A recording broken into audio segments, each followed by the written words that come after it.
Aloha mai kako from the Kahilu Theater in Waimea on the island of Hawaiʻi. You're listening to the Hawai'i Radio Hour. I'm Mileka Lincoln, and I'm joined today by my co-host, Naka Nathaniel. Aloha mai kako. On the program today, we're going to be looking at the way changes in Washington, D.C. have impacted agriculture and farming here in Hawaii. We'll also hear ʻike kupuna from the legendary Kawaihae paddling coach, Uncle Manny Veincent. Our musical performance this week features Marta Pereira da Costa's performance on the Portuguese guitar. And we'll finish with a story from Mimi Kerley about her time spent babysitting in France.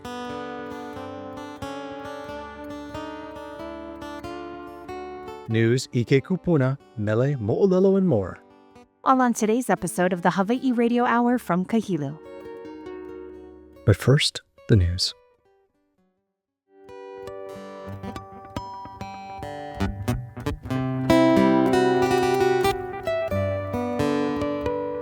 Aloha from Kahilu Theater in Waimea. I'm Mileka Lincoln, and I'm here with my co-host, Naka Nathaniel. We are so glad to have you listen, especially if you're in your car right now. And Mileka, I have a quick question for you. Sure. How did you learn how to drive? Oh boy, that's an interesting question. I learned how to drive here in Waimea with my dad, and that lasted just a few days. In the Lincoln Ohana, it used to be a requirement that in order to get your driver's license, everyone knew how to drive stick shift. That said, that legacy died with me. My dad spent 2 days, I think, trying to teach me how to drive manually in his truck, and then decided that either I was going to kill the truck or he was going to kill me. So we just had to go our separate ways. That's not to say that I am not an excellent driver. I'm sure you are. Just that I never quite mastered stick shift. So how did they end up teaching you then? I'm not giving my dad enough credit. He is exceptionally patient. I am a very visual learner. I need the visual to match up very clearly with the explanation, and then I need to look at the picture and then read it in the book and then do it for myself. And I think I just needed so many steps to feel like I wasn't going to get it wrong, which was very important to me. Like getting my driver's license represented such a graduation of sorts, just such a huge milestone in growing up. And so I wanted it to be perfect. And like so many things in life, you really have to practice to get to a point of just progressing to perfection. Not that it's ever really truly obtainable. And so I think I wore him down with all of my questions and all of my, but what about this? And why that? And what if we did this way? And I think at one point too, I was using too many feet is how that was described. But yeah, I mean, like any other child, I'm sure learning in Hawaii, he was behind the wheel for most of it. And I was looking at him, asking questions. And then I was very briefly behind the wheel before he decided that that was too dangerous for all of us.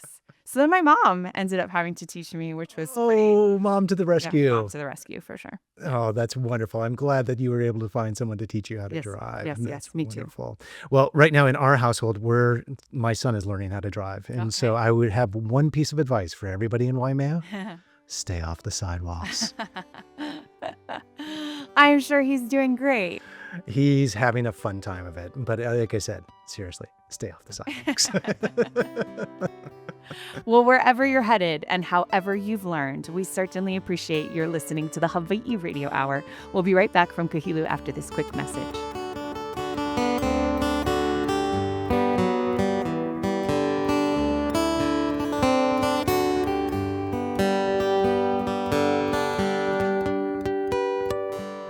The Hawai'i Radio Hour has been made possible with the incredible generous kāko'o of the Richard Smart Fund. The Richard Smart Fund supports healthcare, education, and charities in the Waimea area of Hawaii Island.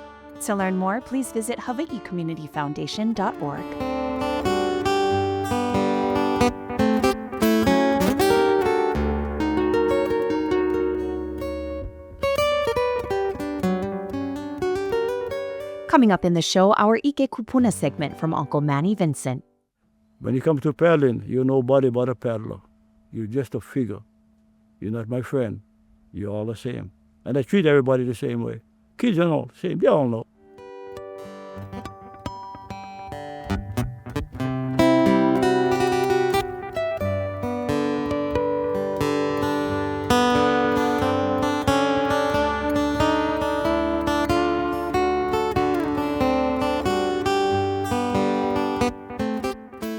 Aloha kako, welcome back to Hawai'i Radio Hour.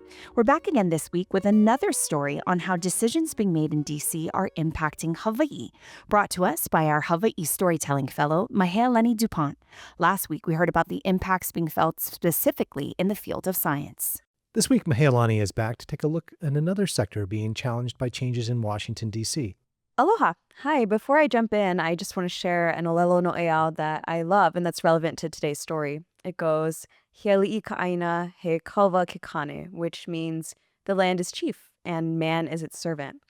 So this olelo no eau speaks to the kuleana we all have to take care of this land. It reminds us to look towards ʻike kupuna to give back to aina so that its abundance can be cultivated for future generations. Mahea, you had the chance to sit down with someone who is really putting the values of this olelo noeau at the core of their work, and consequently, whose work is being greatly impacted by decisions being made in D.C. Yes, I sat down with Cheryl Lupe Nui, the president and CEO of the Kohala Center, at their headquarters here in Waimea. Our conversation shined light on how Aina-based work and specifically efforts towards food sovereignty through regenerative agriculture are being impacted by D.C., but even in spite of these changes and challenges, Cheryl and I also talked about resiliency and innovation and opportunities to put forward positive change on the ground here in Hawaii. So I want to start us there. Hawaii has, when you think about it, we have dealt with war through the history. We have dealt with famine, disease. We have dealt with conflict of all kinds, right? And that's pre-contact, let alone post-contact. We know how to do it. We know how to do this, and it's not easy, and it's hard, and some days you just don't want to get up. And I feel the stress that we feel, and the worry and the trauma that comes with things of when you worry about where your next meal is going to come from. Can you afford the medicine? Do I have a job tomorrow? I don't want to dismiss the seriousness of and the reality that people are facing. And I think there's a need to have some sense of agency in this, right? So that's where I've been focusing, is where that is. And to do it in a way that continues the space of the exchange of gifts, the reciprocity that is also very much part of our culture. It's really interesting what she says about the uncertainty. Definitely. So having strong core values is one of the ways that Cheryl and the Kohala Center have been paving a path forward. I asked her to tell me more about the Kohala Center. When people ask what the Kohala Center does, I like to take you up to the mountains here, because that's who Kohala is. That's where we start. And for this island, this is our Kohala is our eldest sibling. So the hiapo in the family and Hawaiian tradition would often be hanai'd by the grandparents because they had specific kuleana. And that kuleana was to learn from your elders, your kupuna, and then you take care and you nourish and you feed all your siblings, and you model by example. So when you're the Kohala Center, you recognize that you have kuleana to do the same. And so where do we find the oldest source of ʻike kupuna? It's here on our mountain. So when we added up all of the aina that we steward, it's over 1,400 acres.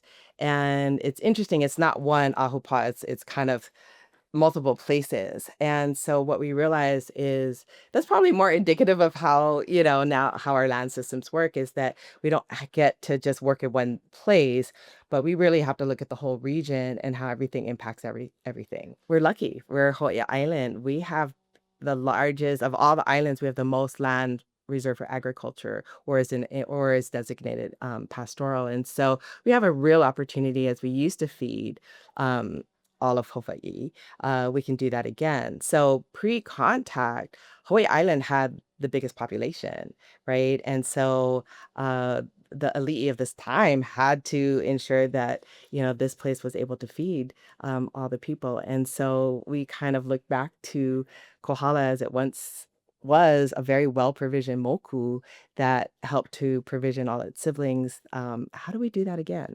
And so, and this kind of gets back to your question of some of the impact.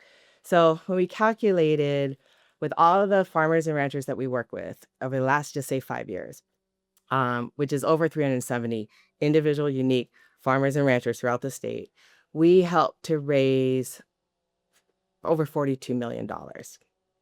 Now, that was for trainings, technical assistance, helping to get them grants, loans, and that's the real loss to Hawaii, right? Is all of those dollars that were there to really help shore up our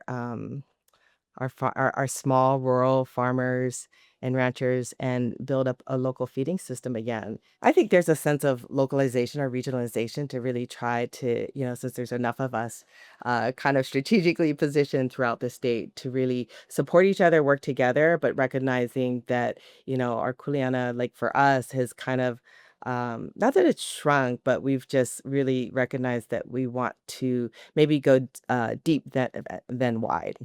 I asked Cheryl to tell me more about Hawaii's funding landscape and specifically how much funding the state's Department of Agriculture gets here.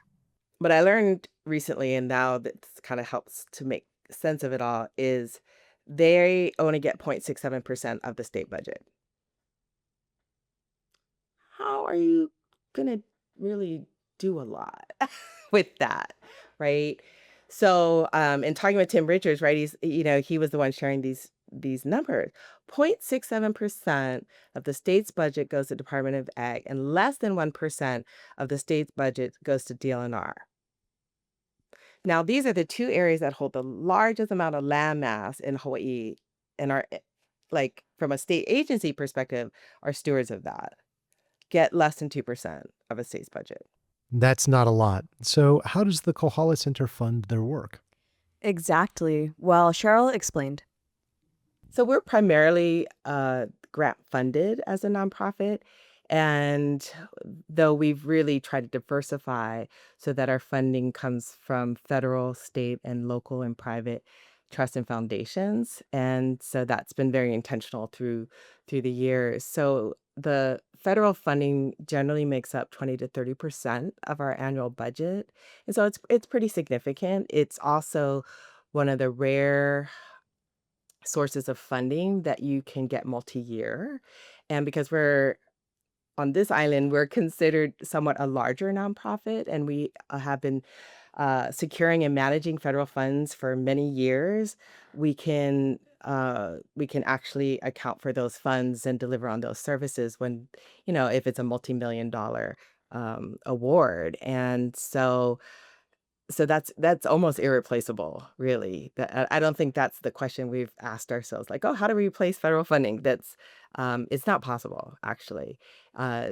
There's not other alternatives that are sitting there that are similar. And for us, what's most at risk is all the work that we've been doing with our farmers and ranchers around local food systems. And how do we not import 90% of our food?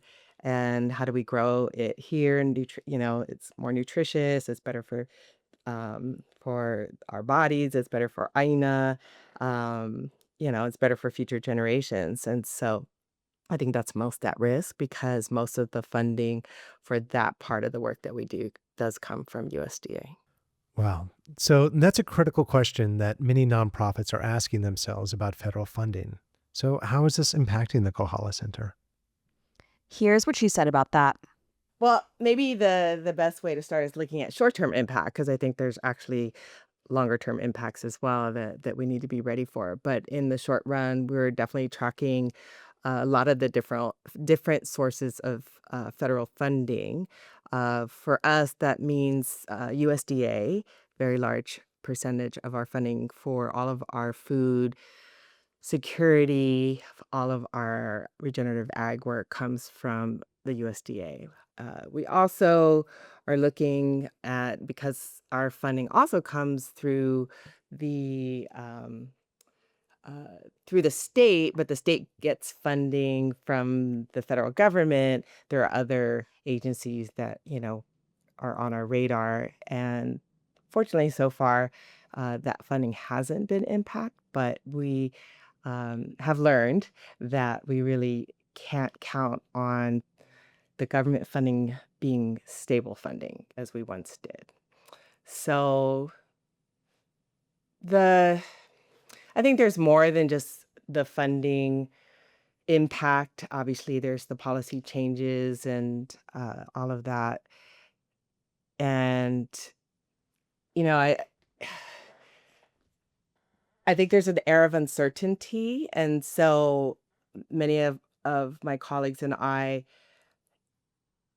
feel that anxiety, but we also recognize that it doesn't make sense to be reactive and to just address everything that is in motion.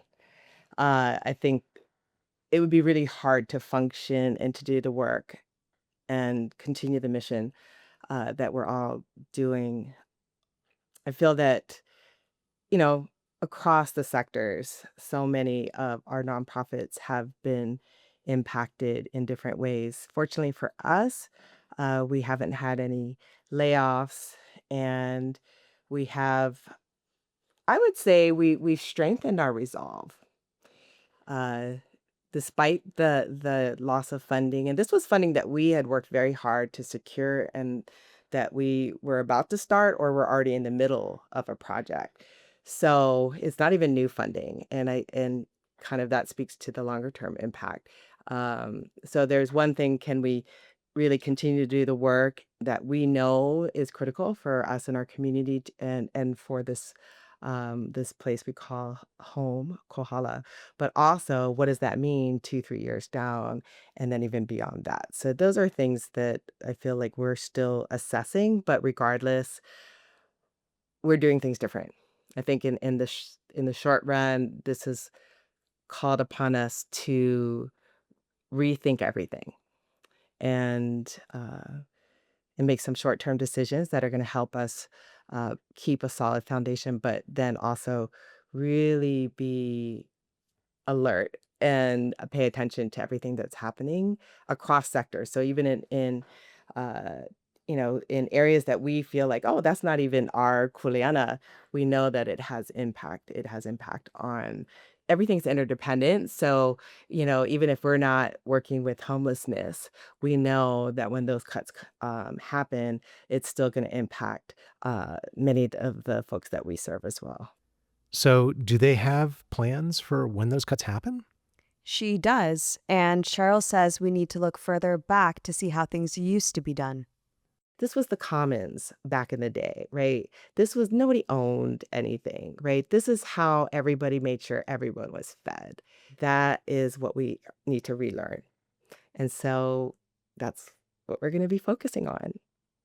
Okay, we have a little money now. It just takes a little.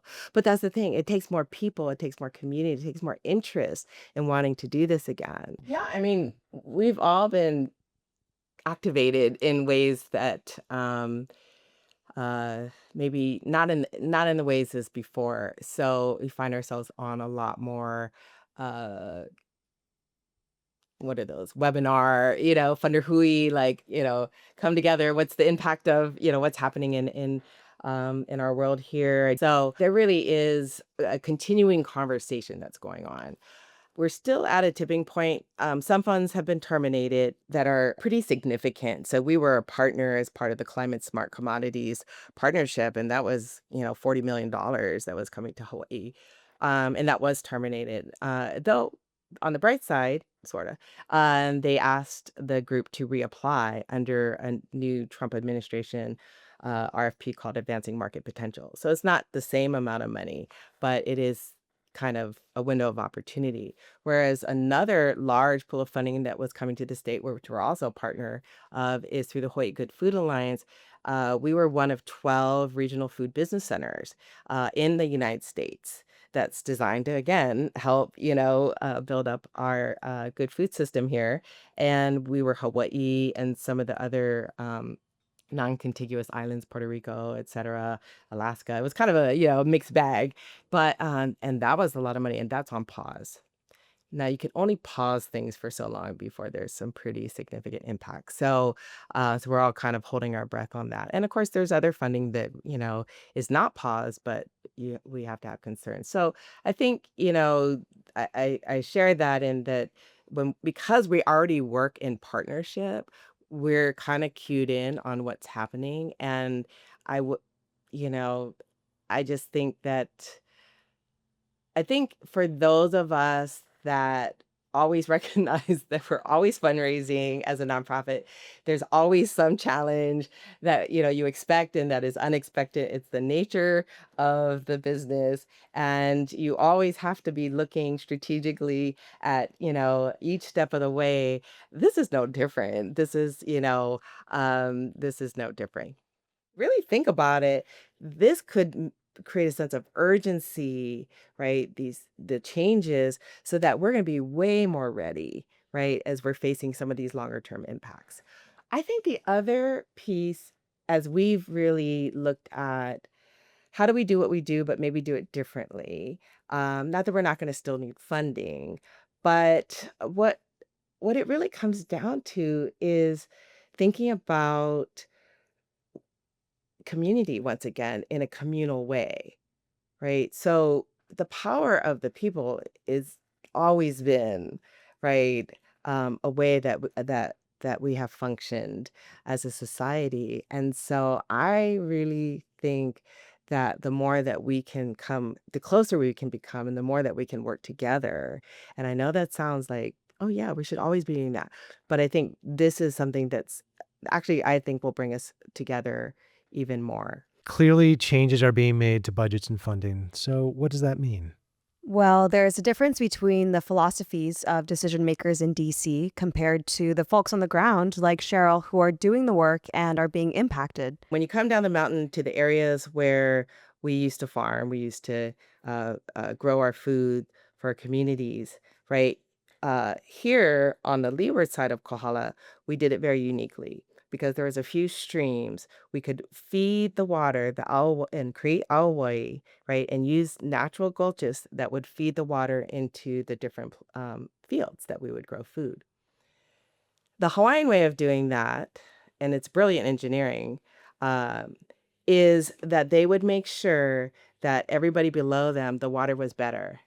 Like it wasn't like not only they got water, right? But that it was good water. So imagine that. Like if we made sure not only that we were able to get just enough to feed the crops that we were growing, but we made sure everybody below us, right, down the mountain also got that. And that everybody would then come together and was responsible for cleaning the Hawai'i. And the amount of water you got was not based on, oh, I'm growing more kalo than you, so I should get more water. No, I brought way more people to clean the Hawai'i, so I do get more water. That's a very different mindset, and that is not how our current agricultural systems work.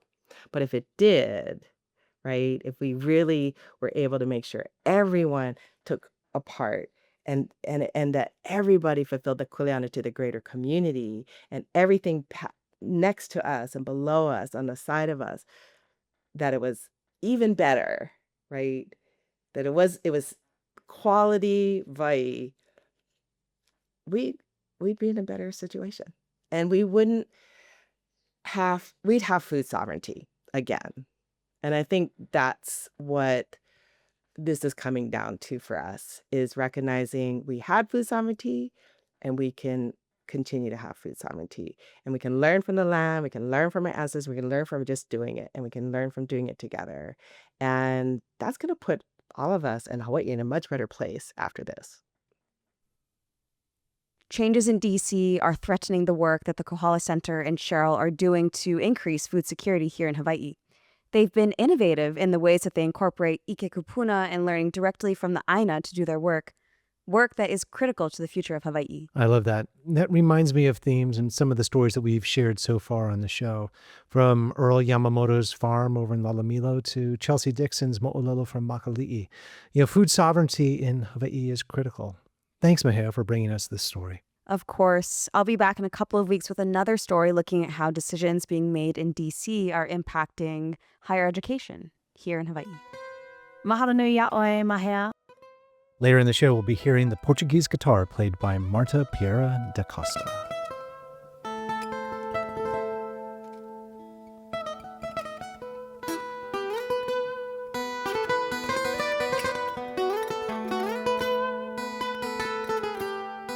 We'll return in just a moment.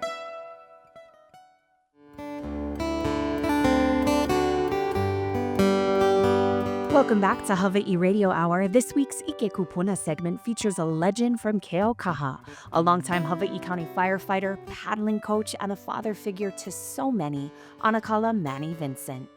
From growing up on the ocean in Keaukaha to fighting in the Korean War, being called to the slopes of Mauna Kea and Mauna Loa, and starting Kawaihae Canoe Club over 50 years ago, there are common themes that are weaved through Uncle Manny's story.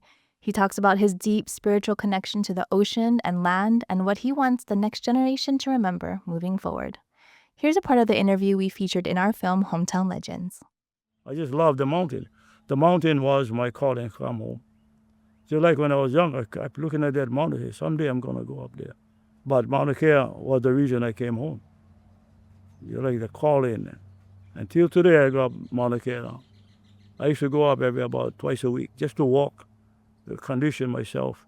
I used to go up the mountain before they had a road. This was in the 50s, late 50s. They opened up sheep hunting. And we used to walk to Lake Waiau from Halepuaku. The road ended there. It was only the trail, a Humula trail.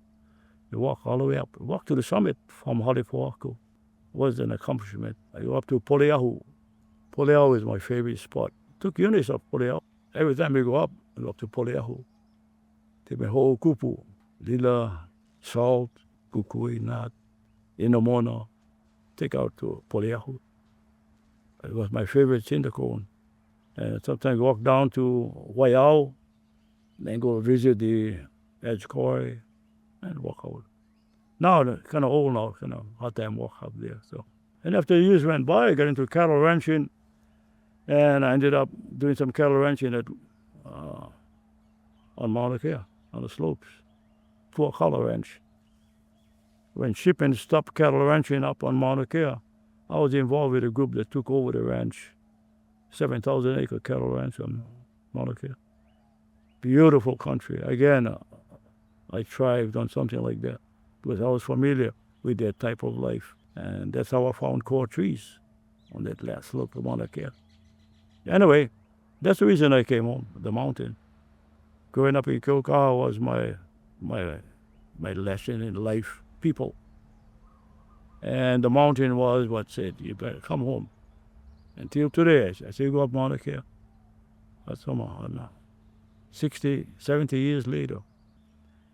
I thought what I knew about Kawaihae, my grand-aunt had family down here. And she used to come over and visit. And this was back in the 50s. And there. For me, when I got into the state, work for the state, come over, make surveys with the biologists, bird count, stuff like that. And that covered Parker Ranch and Kahua Ranch and all the ranches in North Kohala. That's when I started to come across here with the state. I met some of the Parker Ranch cowboys that guided us through Mahukona, the Kahua Ranch country. I got involved with some of the cowboys. I used to go diving for them, and they used to go shoot goat. I love to eat wild goat, and they love fish. And I could dive, so I should dive. Just go down to the beach, all jeep trail only. And I should dive for every Kole and stuff. So I got involved with that. But it's my first exposure to the Kawaihae area. Then when they first started to build this highway here, the engineer was David Kailimai. David's sons and I were very close. We were diving. We were dive together. And when he was the engineer, they was just starting to build. There was no road here, the Honokoa Bridge. And I used to come down, just hang out during the day, go diving and whatnot. Then I met Mr. Akao. He jumped on a jeep with him. He used to drive me around the back country. That's how I got involved with Kawaihae. And Mr. Akao was the harbor master that time. After he died, his son Bill took over as harbor master. Bill became the first kahu priest of the Kawaihae Canoe Club. Bill and I became very, very close. And I spent a lot of time with our Kau family down at Kawaihae.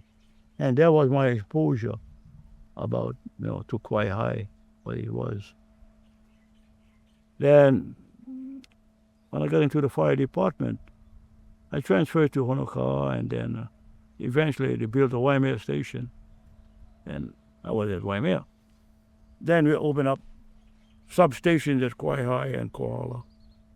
Well, I used to get involved with that. That's my exposure to Kawaihae. Then the Hawaiian Civic Club,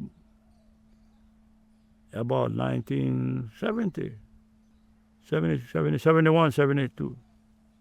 By then, the fire station was full force, fully manned at Waimea. And I was involved with the fire captain at Waimea at the time was Charlie Rose. Charlie Rose and I were good friends from Hilo. Then hang out at the police station. Then one day he approached me, told me, hey, the Hawaiian Civic Club in Waimea. Charlie Rose was with the Hawaiian Civic Club. Interested in forming a canoe club at Kawaihae for the population, the people of Waimea. They watched a canoe race between Prince David from Hilo and Kaipua Canoe Club in Kona. They went to a race in Kona, Kailua. They were so impressed with the young kids paddling canoes. There would be an outstanding program for Waimea, for the Hawaiian Civic Club, and he talked to Charlie Rose. So Charlie Rose said, well, the only guy he knows that knows anything about canoe paddling is me. And find out I was the only one exposed to canoe racing, outrigger canoe racing. North Kohala, South Kohala, Hamakua, nobody knew anything about canoes except me. So the Hawaiian Civic Club approached me, what I thought, well, nothing wrong with that, they can help in any way. They didn't know anything about canoes. I knew how to acquire canoes, I knew about paddles, I knew about everything about canoes. But they wanted it at one time just for the kids of the families of the Hawaiian Civic Club. I said, well, that's not going to work. But you got to open it up to everybody. And that's the way it's got to be. Otherwise, I cannot be involved with that. The physical part of the club I handled. I had all the contacts on Oahu. So tell them, go ahead. So that's how the canoe club started, the Hawaiian Civic Club. And the name of the club was supposed to have been the Hawaiian Civic Club. But being out of Kawaihae, and the club was named the Kawaihae Canoe Club, 1972. And it took off like a house on fire. And me, I had my learning, my training, I knew how to coach. I had no problem. I coached in Hilo before that, so Kamehameha Canoe Club. I coached at Kuhio Canoe Club in Hilo, Kilkaha. So I knew what to do. Those days was easy to coach. They listened, they paid attention. Everybody ate the same food, taught the same thoughts. They did everything the same, so it was easy. Now it's a little more complex. They learn about discipline. They learn about respect. When you come to paddling, you're nobody but a paddler. You're just a figure. You're not my friend. You're all the same. And I treat everybody the same way. Kids are all the same. They all know. I'm a good friend with your family and all that. Doesn't mean you I'm going to favor you. It doesn't mean that. It means I'm a good friend with your family. That's it. You train like everybody else. Adults, same thing. They all know I'm very square. I'm right by the book. Either you contribute or you don't. If you can't, well, you go someplace else. And that's how it is. Mahalo piha oi, Colby, and all the crew from Hometown Legends, and of course, especially Anakala Manny Veincent, and everyone for capturing this incredible moment. We'll be right back.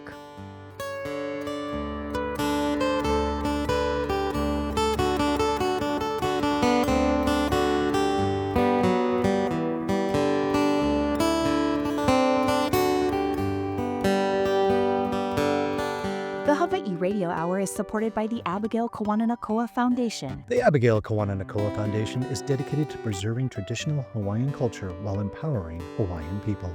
The foundation is the residual beneficiary of the Princess's Trust and is her lasting legacy and her ultimate gift to her people. To learn more about the Abigail Kawananakoa Foundation, please visit kawananakoafoundation.org.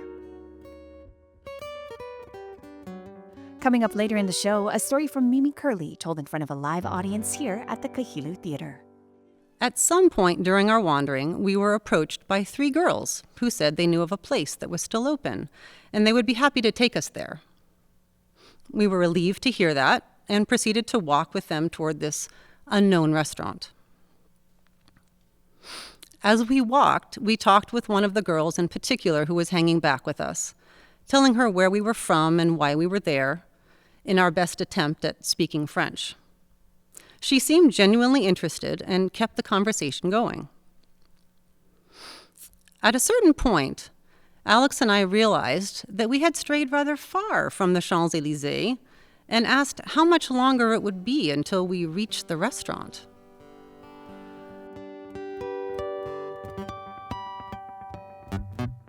The Hawai'i Radio Hour, and more importantly, the Hawai'i Storytellers Fellowship, is supported by Kamehameha Schools.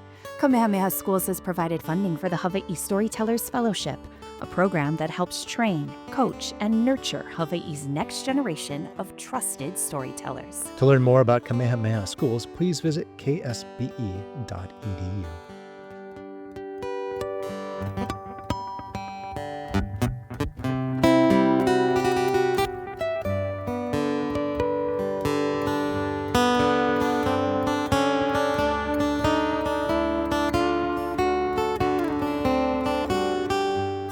Welcome back to Kahilu. We are so grateful you're taking the time to listen to us. If you're in the car cruising around right now, we appreciate you listening, especially if you're cruising the beaches in Keaukaha. We've got a little music that we think will make the drive a little bit better. Playing with intense precision, emotion, and grace, Marta Pereira da Costa is the world's first and only professional female player of the Portuguese guitar. Specializing in fado, the soulful music from her native country of Portugal, here's Marta from On Stage at Kahilu to Lisbon. And now we're going to take you to Portugal, to a fado house. Who knows what is a fado house? Yes. So in a fado house in Lisbon or in Portugal, but in Lisbon there are more concentration of fado houses. It's a place where you can have dinner and you listen to fado music. And there are some fado singers, male or female, and the Portuguese guitar and the viola, which is a classical guitar, accompanies the voice. So it's much different than what we're doing here. Here the voice is the Portuguese guitar.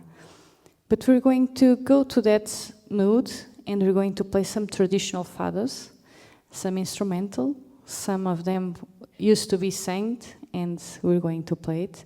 And we're going to play Amália Rodrigues. Who has ever heard about Amália Rodrigues? No? New one? Amália.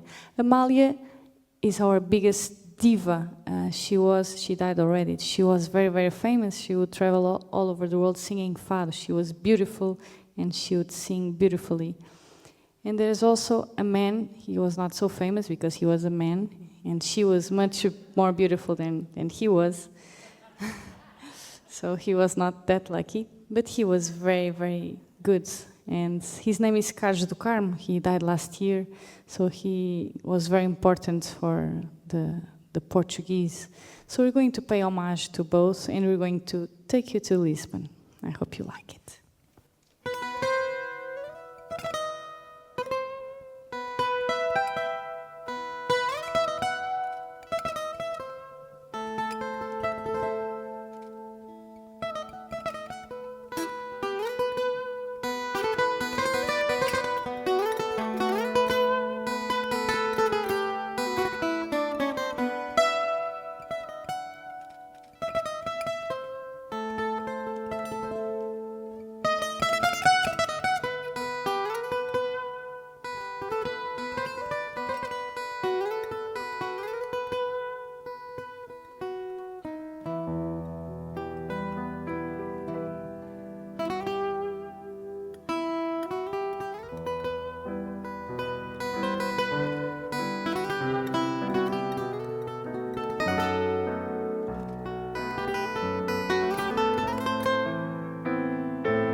adage, so wistful and beautiful. If you'd like to watch Marta Pereira da Costa's full performance, head over to kahilu.tv. We'll be right back with a mo'olelo set in France.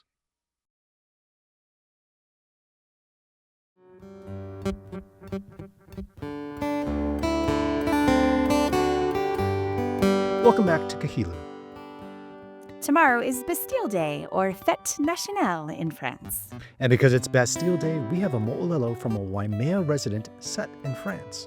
Mimi Kerley is here to share her histoire with us. Here's today's last segment, a mo'olelo shared in front of a live audience on stage here at Kahilu. Here's Mimi Kerley. I'm a Waimea girl, born and bred, to parents who left their East Coast upbringing and embraced a quasi-hippie lifestyle on the Big Island. I grew up in a community of like-minded families who made their togetherness official by creating a nonprofit called FINA, Friends in the New Age. We had a food co-op together. We celebrated our birthdays together at Hapuna. We all camped at Kilohana Girl Scout Camp together every Thanksgiving. Our parents encouraged curiosity and kindness through homeschooling, open communication, and mutual understanding. When I started school at Parker, I entered as a young ninth grader, a full year younger than most of my classmates. That meant that when I graduated, I was only 16 years old.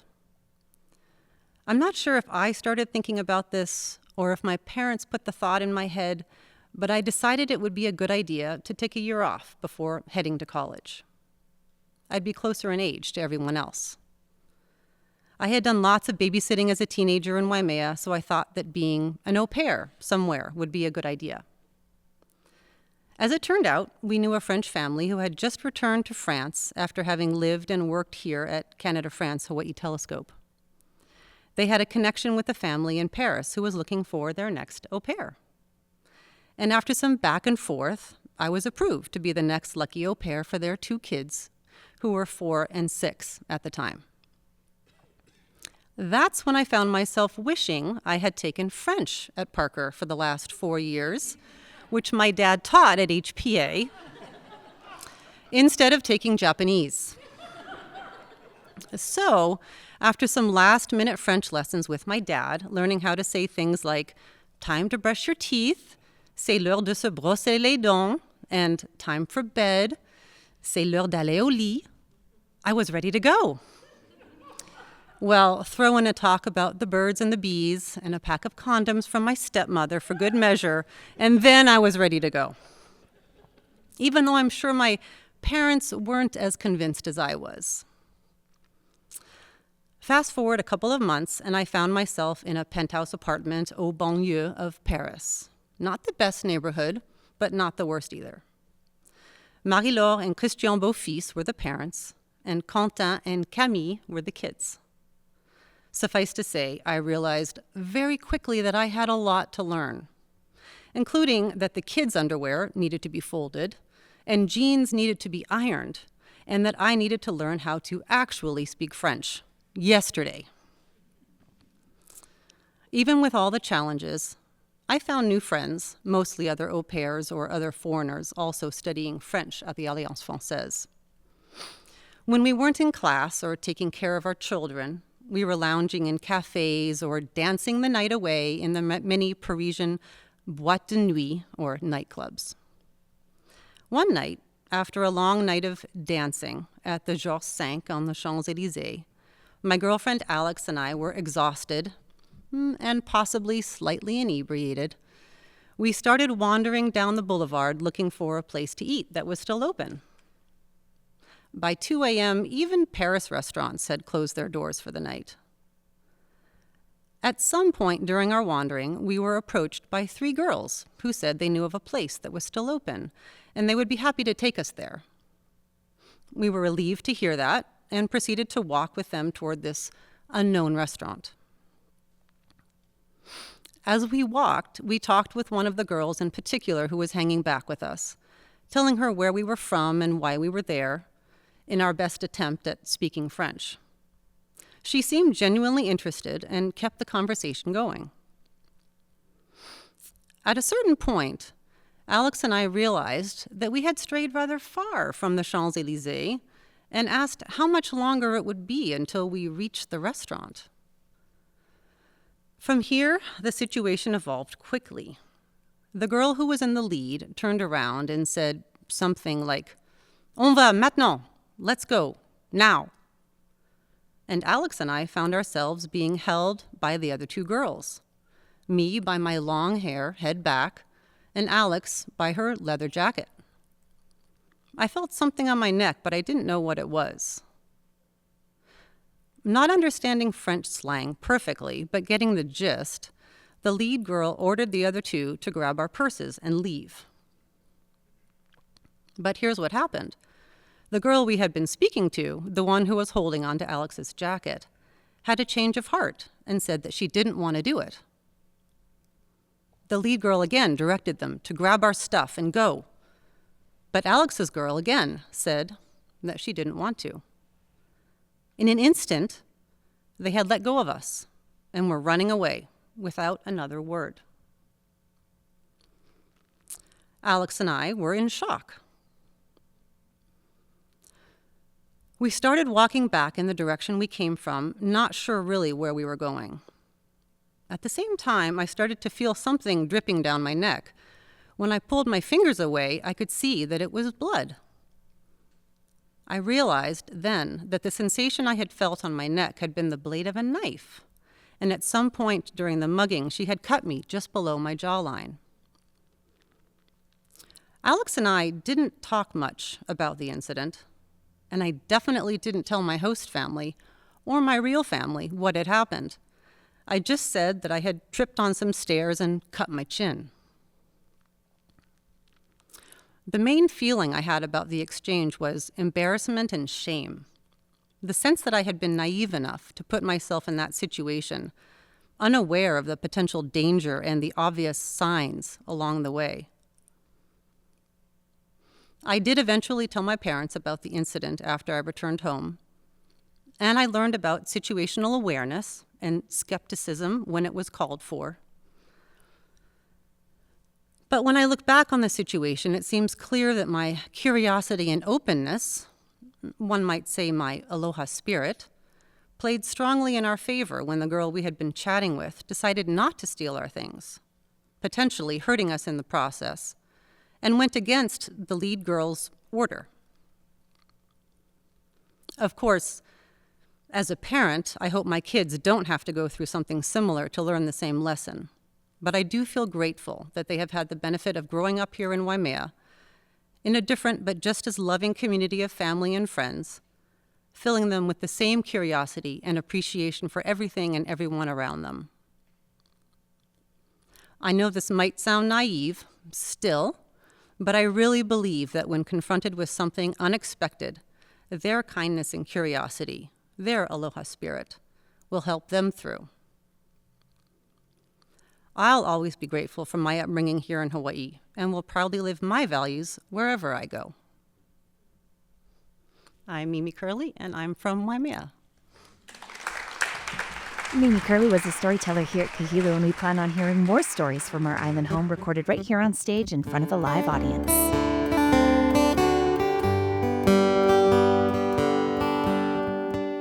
Support for the ʻike, kupuna, and mo'olelo portions of the Hawai'i Radio Hour comes from Kate Bell and Tom Blackburn of the Deviants from the Norm. Without deviation from the norm, progress is not possible.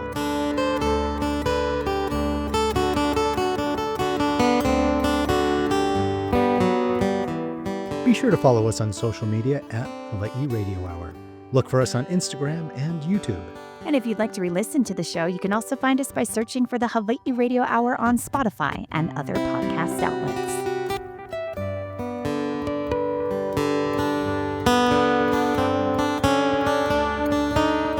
Mahalo for listening. We want to thank everyone who helped to make this show possible.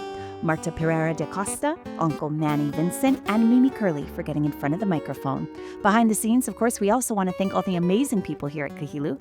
A special mahalo to our Hawaii Storyteller Fellows, Jillian Santiago and Mahealani DuPont and Tati Dunhauer for their help producing this week's show. And if you're away from the islands but don't want to miss out on the performances at Kahilu, you can find those shows on Kahilu TV. In fact, you can stream all of Marta Pereira da Costa's show just by heading to kahilu.tv. Here on the show, we say e ho'olohe I ko kako moku. Listen to our island home. So as we leave you, we're going to be listening to the sounds of our island. E ho'olohe I ko kako moku. A hui hau and aloha.